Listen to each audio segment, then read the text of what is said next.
What page? The three of We us are have on sweaters. We're Luke good. 19, and we're going to The rest just of see you how just much suffer. we can do today. And then we're going to, next Sunday we'll be off for play practice, and then the Sunday after that. And then if you are fine with it, we can do the 27th, the end of, and finish Luke there. So, Cool. yeah. Go for it. All right. Christy, are you? Okay. He entered Jericho and was passing through it. A man was there named Zacchaeus. He was a chief tax collector and was rich. He was trying to see who Jesus was, but on account of the crowd he could not, because he was short in stature. So he ran ahead and climbed a sycamore tree to see him, because he was going to pass that way. When Jesus came to the place, he looked up and said to him, Zacchaeus, hurry and come down, for I must stay at your house today. So he hurried down and was happy to welcome him. All who saw it began to grumble and said, He has gone to be the guest of one who is a sinner. Zacchaeus stood there and said to the Lord, Look, half of my possessions, Lord, I will give to the poor, and if I have defrauded anyone of anything, I will pay back 4 times as much. Then Jesus said to him, Today salvation has come to this house, because he too is a son of Abraham. For the Son of Man came to seek out and to save the lost. As they were listening to this, he went on to tell a parable, because he was near Jerusalem, and because they supposed that the kingdom of God was to appear immediately. So he said, A nobleman went to a distant country to get royal power for himself and then return. He summoned 10 of his slaves and gave them 10 pounds, and said to them, Do business with these until I come back. But the citizens of his country hated him and sent a delegation after him, saying, We do not want this man to rule over us. When he returned, having received royal power, he ordered these slaves, to whom he had given the money, to be summoned, so that he might find out what they had gained by trading. The first came forward and said, Lord, your pound has made 10 more pounds. He said to him, Well done, good slave.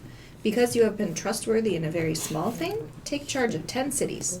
Then the second came, saying, Lord, your pound has made 5 pounds. He said to him, And you rule over 5 cities. Then the other came, saying, Lord, here is your pound. I wrapped it up in a piece of cloth, for I was afraid of you, because you are a harsh man. You take what you did not deposit and reap what you did not sow. He said to him, I will judge you by your own words, you wicked slave. You knew, did you, that I was a harsh man, taking what I did not deposit and reaping what I did not sow? Why then did you not put my money into the bank? Then when I returned, I could have collected it with interest. He said to the bystanders, Take the pound from him and give it to the one who has 10 pounds. And they said to him, Lord, he has 10 pounds. I tell you, to all those who have, more will be given, but from those who have nothing, even what they have will be taken away. But as for these enemies of mine who did not want me to be king over them, bring them here and slaughter them in my presence. After he had said this, he went on ahead, going up to Jerusalem. When he had come near Bethphage and Bethany, at the place called the Mount of Olives, he sent 2 of his disciples, saying, Go into the village ahead of you, and as you enter it, you will find tied there a colt that has never been ridden. Untie it and bring it here. If anyone asks you, Why are you untying it? Just say this, The Lord needs it. So those who were sent departed and found it as he had told them. As they were untying the colt, its owners asked them, Why are you untying the colt? They said, The Lord needs it. Then they brought it to Jesus, and after throwing their cloaks on the colt, they set Jesus on it. As he rode along, people kept spreading their cloaks on the ground. As he was now approaching the path down from the Mount of Olives, the whole multitude of the disciples began to praise God joyfully, with a loud voice, for all the deeds of power that they had seen, saying, Blessed is the King who comes in the name of the Lord, peace in heaven and glory in the highest heaven. Some of the Pharisees in the crowd said to him, Teacher, order your disciples to stop. He answered, I tell you, if these were silent, the stones would shout out. As he came near and saw the city, he wept over it, saying, If you, even you, had only recognized on this day the things that make for peace, but now they are hidden from your eyes. Indeed, the days will come upon you when your enemies will set up ramparts around you and surround you, and hem you in on every side. They will crush you to the ground, you and your children within you, and they will not leave within you one stone upon another, because you did not recognize the time of your visitation from God. Then he entered the temple and began to drive out those who were selling things there. And he said, It is written, My house shall be a house of prayer, but you have made it a den of robbers. Every day he was teaching in the temple. The chief priests, the scribes, and the leaders of the people kept looking for a way to kill him. But they did not find anything they could do, for all the people were spellbound by what they heard.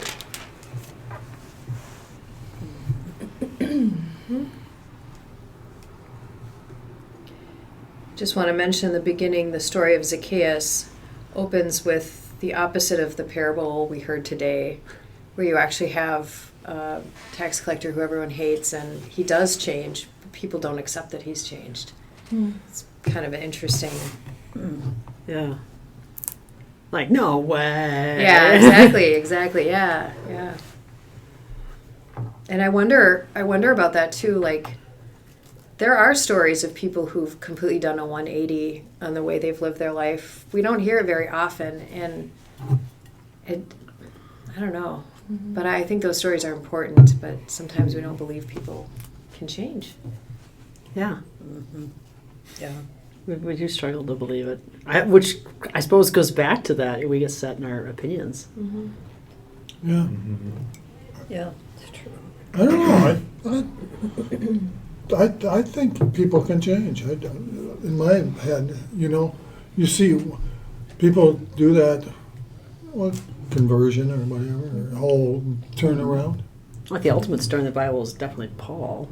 Absolutely good. But here we got, it's to underscore the whole going off for the lost lamb. And here we got somebody that everybody hates him. It's like I suppose the modern example might be Elon Musk.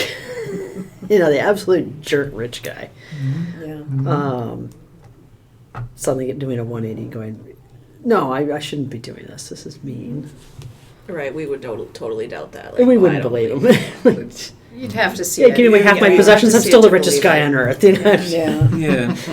And I can understand that, like if there was a situation like that where it's like, oh, he's changed, we'd be like, yeah, I need to see it to believe it, and that makes sense. In this moment, Jesus is going to eat with them, and they may have felt like Jesus was turning their back on them and going to sit with the fancy rich person. Yeah, and I think we got to remember too why the story they choose a tax collector specifically is he's not just the rich guy. He specifically has been hurting them. And they're the hated ones. They're the lowest of the low. They're the ones that that betrayed the Jewish people to collect taxes for Rome. Yeah, so they're going to see Jesus as a traitor to their tribe. Yeah. Yeah.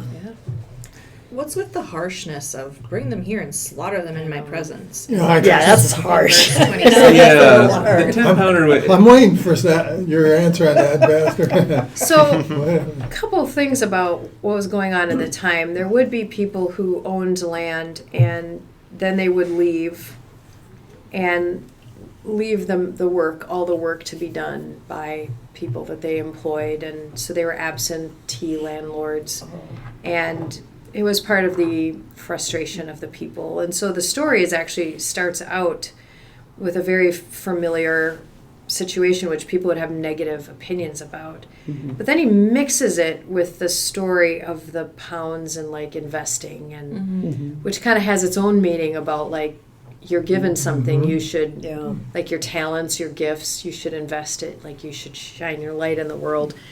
But it's like mixed with something that would be very triggering for the people, and this whole like the king kind of being a jerk, having the people slaughtered in their presence. They'd be like, yep, that happens, that happened. And so I don't think Jesus is saying this is what God will do or this is what should be done. I think he's bringing up situations that the people are very familiar with that happened in that time. But I just don't know why he mixes a story they would clearly have a distaste for with a story about investing what you have. By modern standards, it's bad literature because it's mixed metaphors. Your English teacher would tell you not to do this. Yeah. But this is not modern writing. Yeah. And so I mean, that's you fine. kind of have a clue with the one guy who's like, you're a harsh man and I didn't want to lose what you gave me. I could see why he'd be worried. Yeah. But I don't know why this is a teaching lesson for us, because I do not believe that Jesus is saying that God is like this, because that doesn't match up with Which makes me think Yeah. that's not the Absolutely, point. Beth. Yeah. You know, I agree. like Yeah. it's unclear, but Jesus does this in a bunch of these stories where it's unclear, and I think it's unclear on purpose. Yeah. Yeah. At the same time, I could see this passage specifically being taken out of context, or just taken as it's stated for justification for the nobles and the oligarchs to be saying, "Yep, what I have is mine, and if you have nothing, then I'm gonna take the shirt off your back, even." And it says right here, I can do that, and it's like, Yeah, that struck me too. Like, if you're a stupid investor, I should be able to take your money away and add it to my own. The note that I have down here says that in some ways Jesus is saying he's the nobleman who's about to leave and leaving his ministry with the servants. And Oh. there was a huge sort of belief at that time of like an end of times reckoning, this end of the age. Yeah. Like that was so imminent, and people really thought the Messiah was going to bring that end of the age, so they thought it could be imminent. So anytime this sort of like Jesus uses a parable of like the bridegroom coming, where there's sort of an imminent arrival, people would be like, yeah, because that's going to happen soon. So it works for them. It is interesting why he uses that, and it gets so violent in the end. I have to wonder how much of this is the words being put into his mouth at the tail end by those who are writing the Bible, wanting to use it to justify some of the forced conversions that they were doing, or that were to come anyway. I don't know if how much of that forced conversion was being done at the time that the books were being assembled. I was just looking at the Jewish-Roman wars. There was 66, and then another one in 132, which would have been around the time these were being put down into writing, and that would have heavily flavored that apocalyptic Yeah. thinking, which the Romans would have butchered huge numbers of Jews. Yeah.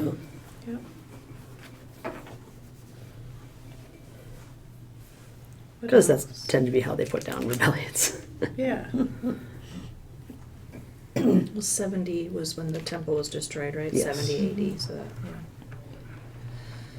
yeah.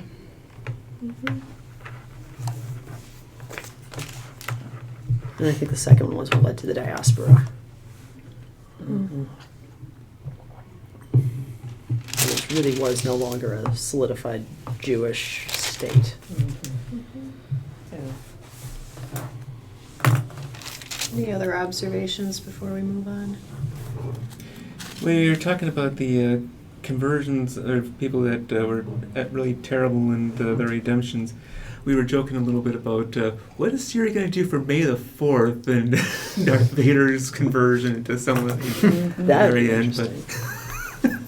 Oh! That would- Hey! Yeah, you just gave me a fun idea. deal with it as you will. Yeah. Yeah. What's the other thought? Is this like the shortest version of Jesus cleansing the temple?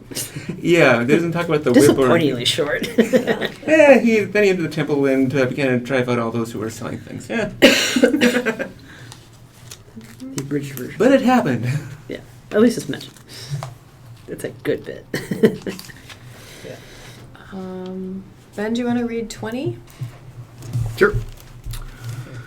One day, as he was teaching the people in the temple and telling the good news, the chief priests and the scribes came with the elders and said to him, "Tell us, by what authority do you do these things?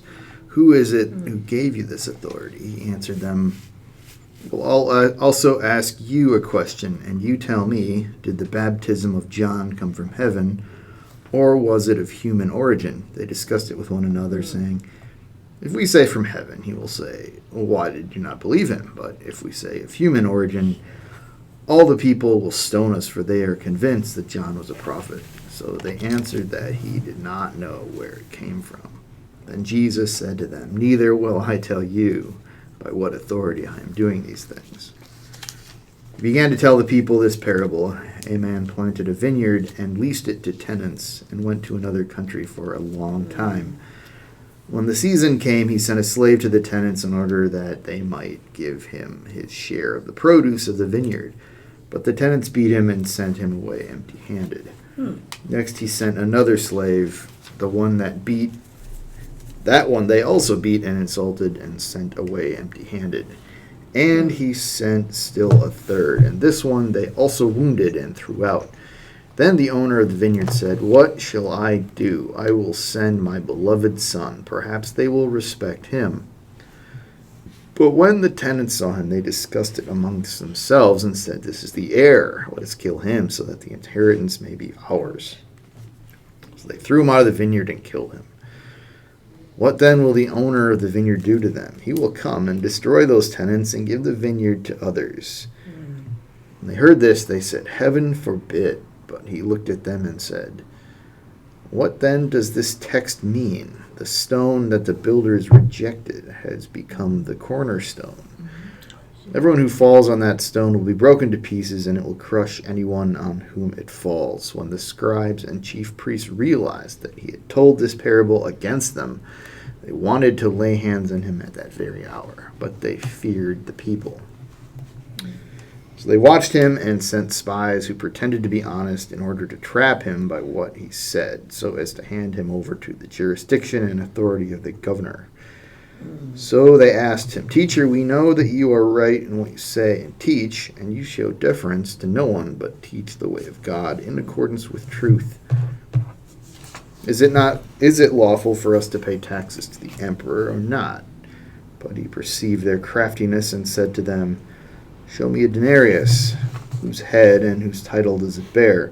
They said, "The emperor's." He said to them, "Then give to the emperor the things that are the emperor's, and to God the things that are God's." They were not able in the presence of the people to trap him by what he said. And being amazed by his answer, they became silent. Some Sadducees, those who say there is no resurrection, came to him and asked him a question. "Teacher, Moses wrote for us that if a man's brother dies, leaving a wife but no children, the man shall marry the widow and raise up children for his brother. Now there were 7 brothers. The first married and died childless. Then the second and the third married her. And in the same way, all 7 died childless. Finally, the woman also died. In the resurrection, therefore, whose wife will the woman be? For the 7 had married her." Jesus said to them, "Those who belong to this age marry and are given in marriage, but those who are considered worthy of a place in that age and in the resurrection from the dead neither marry nor are given in marriage. Indeed, they cannot die any more, because they are like the angels and children of God, being children of the resurrection. And the fact that the dead are raised, Moses himself showed in the story about the bush, where he speaks of the Lord as the God of Abraham, the God of Isaac, and the God of Jacob. Now he is God, not of the dead, but of the living, for to him all of them are alive." Then some of the scribes answered, "Teacher, you have spoken well," for they no longer dared ask him another question. Then he said to them, "How can they say that the Messiah is David's son? For David himself says in the book of Psalms, 'The Lord said to my Lord, sit at my right hand until I make your enemies your footstool.'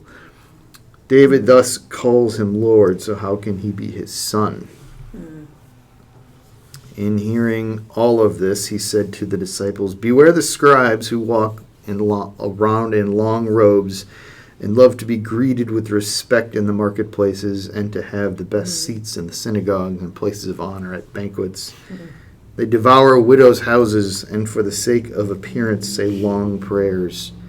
They will receive the greater condemnation." There we go.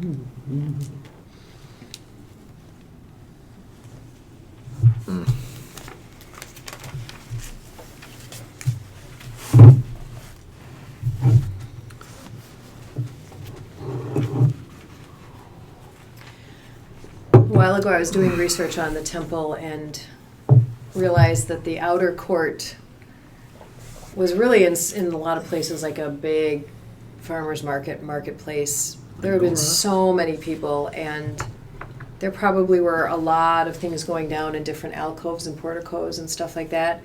So Jesus would have gone to the temple, and it's not like there was a hush that would gone over the whole thing, but he would have probably drawn big crowds. And the fact that he was drawing the attention of the religious leaders meant that they were very, very curious about him. But that didn't mean on other days and other places there might not have been other people teaching with smaller crowds or whatever. Okay. And it was just kind of interesting visual for me to realize that it was just a little different from how I'd always pictured it. It's like people were only going there to do one thing and leaving, and then Jesus came, and I don't know.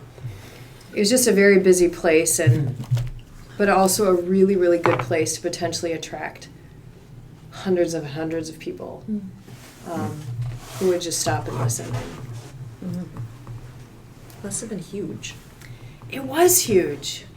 Like that outer area was huge. Are we talking a city block? Where in your brain, what do you... Kind of picture probably the quad of a university, that kind of size, I would think. Yeah. But somewhat enclosed. Yeah. And then you go, there's the court of the women, which would be much smaller, which would be maybe the size of Atonement. And then the court of men, which might be the size of the sanctuary, and then the Holy of Holies, which would be behind the scenes, the smallest place. And so it was levels. Yeah. But the outer area contained thousands upon thousands of people at once. And livestock. And livestock. And I'm pretty sure there had to have been, not just people selling livestock and changing money, but beef pie, I've got your beef pie, and, just all sorts of people making a living, and Cotton candy. cotton candy. Yeah. Cotton candy. This is kosher. It's kosher. It'd probably be souvenirs. Yeah. I think if you go to a cathedral nowadays, you get those little medals. Kind of like that. I think the very beginning of 20 is interesting because I've been thinking a lot in the last few years about inner authority and external authority. And external authority it could be anything from seminaries to pastors to the Bible. It's the stuff outside of you that teaches you, that commissions you, that gives you authority. And the church has been really good about establishing external authority and hierarchy of who's in charge of what, and not very good at helping us to acknowledge, we have an inner authority, but also to recognize it and cultivate it. And we always worry about the people who are like, I'm Jesus, and because God told me, right? And because that seems to be our only frame of reference, we forget that every single person has an inner authority they can connect with. And there's been saints and mystics and prophets of all different religions all over who have very sanely used their inner compass to do little and big things. And when we learn to find our inner compass, we're less likely to be manipulated. We're less likely to have someone outside, kind of gaslight us or change us. And that could be one reason why people don't like people having their own inner authority. But in this case, Jesus may have had some external authority given to him. He may have gone through rabbinical school and done pieces like that. But ultimately, it came from inside. How is he to prove that? And he'd, in his own way, been proving it by saying, look at the fruits of what I'm doing. If you don't believe the fruits of what I'm doing, then how are you ever going to believe anyone has any authority to do anything unless it's you that says it? Yeah. And how is that completely just? Because it can be easily a good old boys club of nepotism and other things like that. But I just find that really fascinating. And Jesus doesn't go into everything I went into. He just flips the question back on them in a way that makes it hard for them to answer. But I just find that really interesting. I feel that inner authority comes from when you ponder something. You take time, you listen, you ponder, and all of a sudden you digest it. You just keep milling it over and milling it over. And then all of a sudden this stuff comes. And you all of a sudden it comes out of you as a prayer or something else. And then somebody hears it, or you hear it from somebody else. And that's an inner authority. Yeah. There's person hears that realness. Yeah. Yeah, Yeah. in me. Is it- From, There's like a deep knowing that you've earned. It comes from your own, like I said, digestion. yeah, absolutely. Your own digestion, your own pondering, your own. Yeah, it's like a knowing with a capital K. And it's not telling, it's sharing. Mm-hmm. Yeah. You know, this Yeah. is something that happened to me, and like that, and all of a sudden, you know, Yeah. ears perk up. Yeah. Yeah. Yeah. And when you're talking in your sermon about justice had me thinking about how justice has been used on all sides of any point to favor their own side. And so I thought, well, I'll go ahead and just look up justice, and not very helpful either. It's like the quality of being just or fairness, the principle of moral rightness or decency, and conformity to the moral rightness or action or attitude, righteousness. And it's like, It's kind of it's circular, still, isn't it? yeah, it's circular. It is the biggest thing is it is subjective. I mean, Donald Trump talks about how unfair the people who have investigated his actions and found him guilty have been, and how morally corrupt they are. And of course, many of us are looking at him saying, no, the moral corruption in these cases has been on his part. But I mean, it's it's a matter of perspective. Those who feel they are being wronged by DEI and actions that were taken to try and level the playing field a little bit are feeling that what they're doing is justice. Yeah. And it's the predicament of humanity, is that our perspective is so skewed, and we are biased, and we don't see things the way they are. We see things the way we've been taught and the way we want them to. And I mean, the best thing we can do is sit around the table with people who are different than us and listen to stories, and that starts to shift our perspective, right? But we don't do that. We don't hardly do that. It's scary for us. It takes a lot of work for us to do that. We do have a sense of what justice is as Christians. The prophets continually use the fate of the widow and the orphan as the litmus test for justice, because they were the most vulnerable in society, and if they were taken care of, then the system was just. And if they weren't being taken care of, then there was injustice.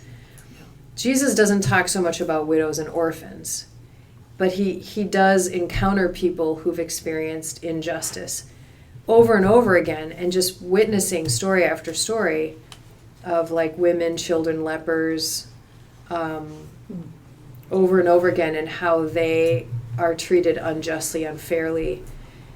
It makes it complicated. It is kind of complicated. Yes, it is. And here we are with the religious leaders who, if you look at it from their point of view, Jesus is barking up the wrong tree, and they don't know what to do about that. So it is. Yeah. Well, so justice is like a legal term. It implies like punishment. To me, it implies. Balancing of ledgers. Yeah, it's not. I remember Pastor Scott would always talk about wherever you read justice in the Bible, say righteousness instead. Like Jesus is about righteousness, not necessarily justice. That's a good point too. Our culture has synonymized, if that's a word, justice with punishment, and Right. that's. I mean, even that definition I just read doesn't say anything about punishment. Yeah, It's, it just has that connotation. It mentioned righteousness, but yeah, to your point, but we have been brought to think of justice due to our legal system and thinking if there's any justice to be done, it's this guy needs to pay this fine or this retribution to this individual or go to jail or. Yeah, it's a very immature understanding of justice, which is, I will feel better. You hit me, so I'll feel better if you get hit 5 times or whatever it is. Oh my.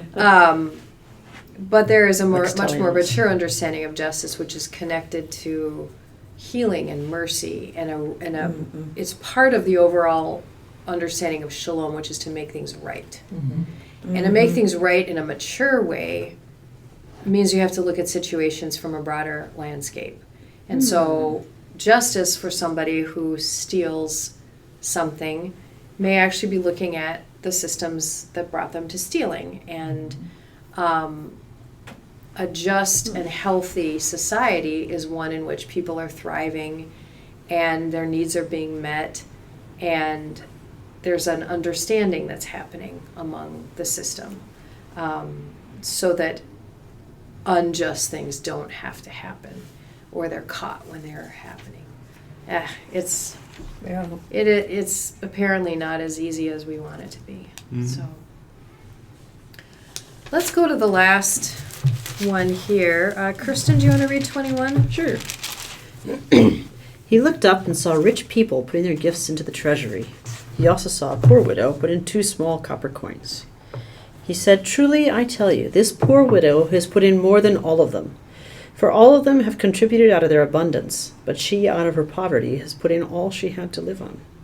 Oh my gosh. When some were speaking about the temple, how it is adorned with beautiful stones and gifts dedicated to God, he said, "As for these things that you see, the days will come when not one stone will be left upon another. All will be thrown down." They asked him, "Teacher, when will this be, and what will be the sign this is about to take place?" And he said, "Beware that you are not led astray, for many will come in my name and say, 'I am he,' and the time is near. Do not go after them. When you hear of wars and insurrections, do not be terrified, for these things must take place first, but the end will not follow immediately." Then he said to them, "Nation will rise against nation, and kingdom against kingdom. There will be great earthquakes, and in various places famines and plagues, and there will be dreadful portents and great signs from heaven. But before all this occurs, they will arrest you and persecute you. They will hand you over to synagogues and prisons, and you will be brought before kings and governors because of my name. This will give you an opportunity to testify.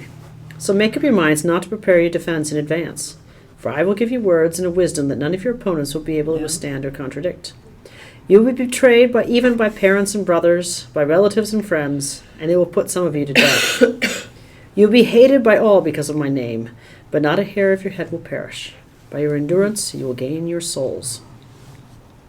When you see Jerusalem surrounded by armies, then know that its desolation has come near. Then those in Judea must flee to the mountains, and those inside the city must leave it, and those out in the country must not enter it. For these are the days of vengeance, as a fulfillment of all that is written.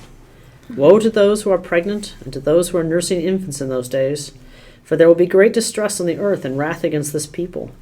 They will fall by the edge of the sword and be taken away as captives among all nations, and Jerusalem will be trampled on by the Gentiles, until the time of the Gentiles are fulfilled. There'll be signs in the sun, in the moon, and the stars, and on the earth distress among nations, confused by the roaring of the sea and the waves.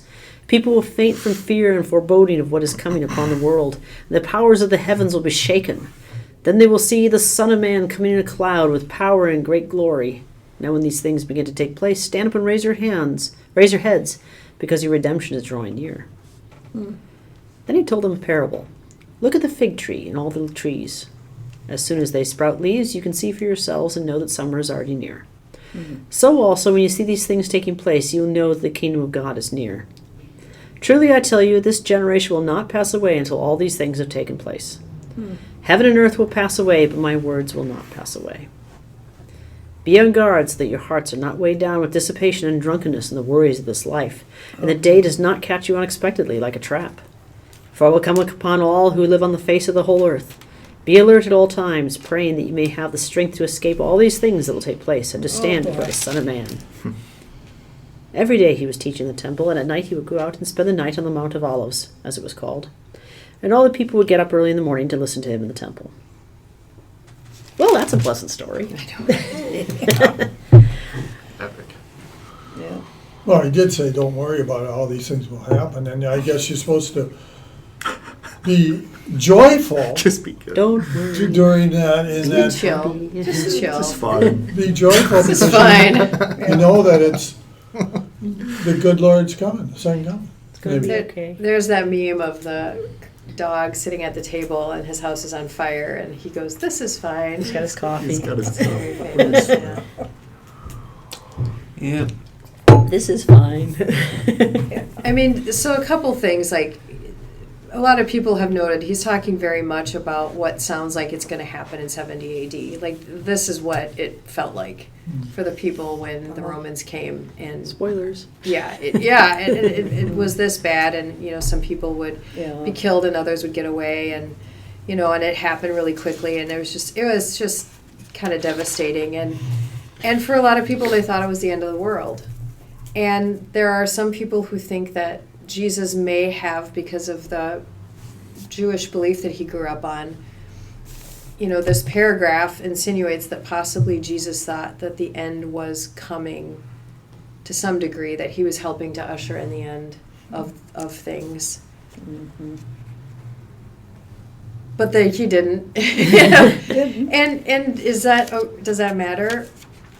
I'm not sure, you know, like, I'm not sure if he is talking about things that are going to happen, and they were really big.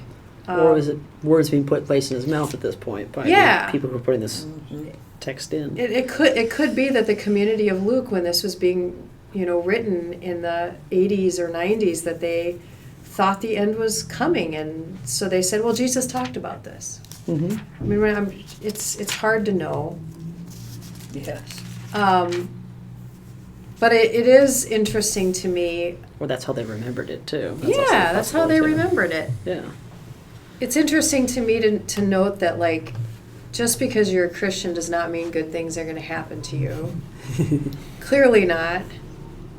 And what is our role in this is somehow a level of, like, calm, and to stay connected with God so that if you have to speak on your behalf, you do so wisely.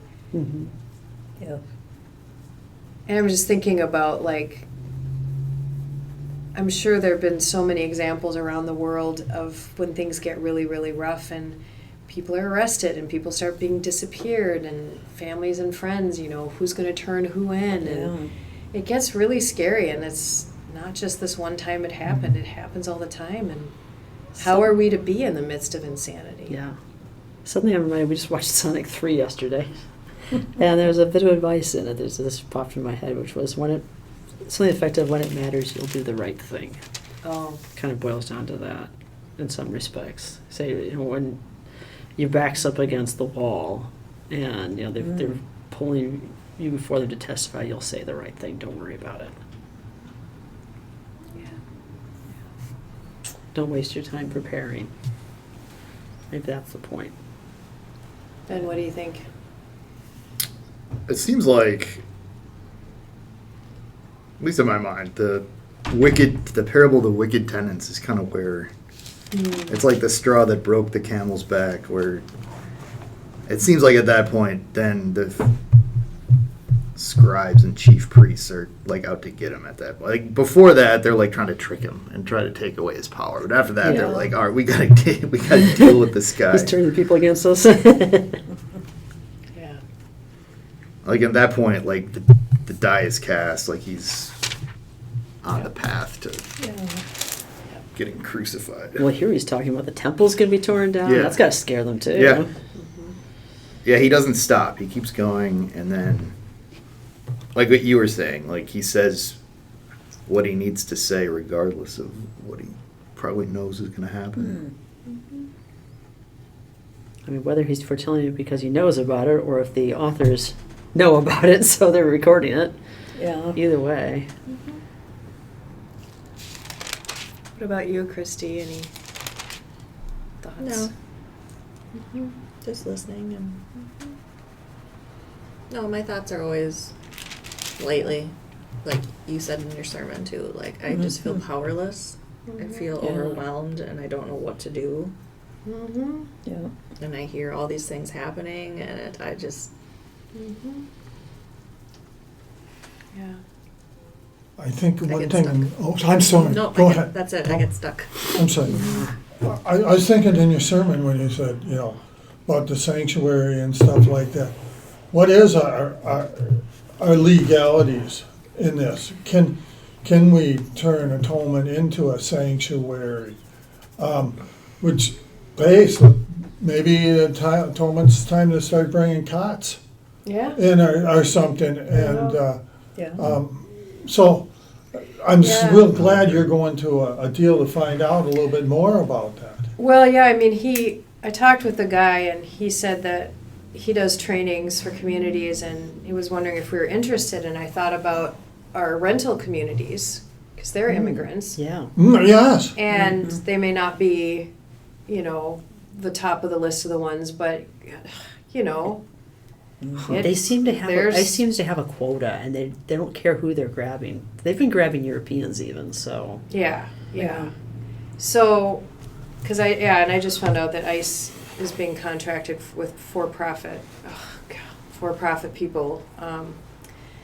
So Maybe. it is interesting for us to know, and there's just little stuff like, you open a door for ICE or police, and then that's basically, then they're allowed to walk in. But if there's a They're door like that's vampires, you gotta invite 'em closed, in. Yeah. they're not Mhm. allowed to walk through that door, and they have to have a warrant, and the warrant looks like this, right, with a name and a judge, and he just say all these different ways in which they will try to trick you. They'll flash it, or they'll, have an old warrant, or they'll have just a Yeah. first name like David, but they won't have the last name, and it's meant to confuse you. It's meant to make you think it's all above board, and so much of it's not above board. No, it isn't. And it's empowering for people to get out their phones and have witnesses and say, no, you're not allowed to come in here. Nope, that's not a valid warrant. Nope. And that there are rights, at least so far. yeah. Yeah. There's rights, and then also asking our representatives to support those rights from being enforced. And there's a lot to learn, and things you don't feel like you ever had to learn. Mhm. About how to protect your neighbors from Yeah. being stolen for nothing Yeah. because they're the wrong color skin. And, I mean, I'm not going to get pulled over and asked to see my papers. No. That's a huge privilege I have. Not yet, anyway. We Not might yet, if that anyway. SAFE Act goes through or whatever, where women have to prove like citizenship basically if we have, because our married name doesn't match our birth certificate and all that garbage. Yeah. Yeah. That's I'm true. gonna Just a joke. dig out my marriage certificate. I know it's Prove that my name used to be Belle. right. And what's interesting about this is that in order to enforce all of these unjust actions, you need to pour tremendous amounts of money into Mm-hmm. Oh, yeah. police type people in order to enforce all of these rigidity things. And that money is coming from somewhere. It's coming from the Department of Education. It's coming from our schools. It's coming from all of these little places, or at least it will. And so that's the, yeah. Hmm. Anyway.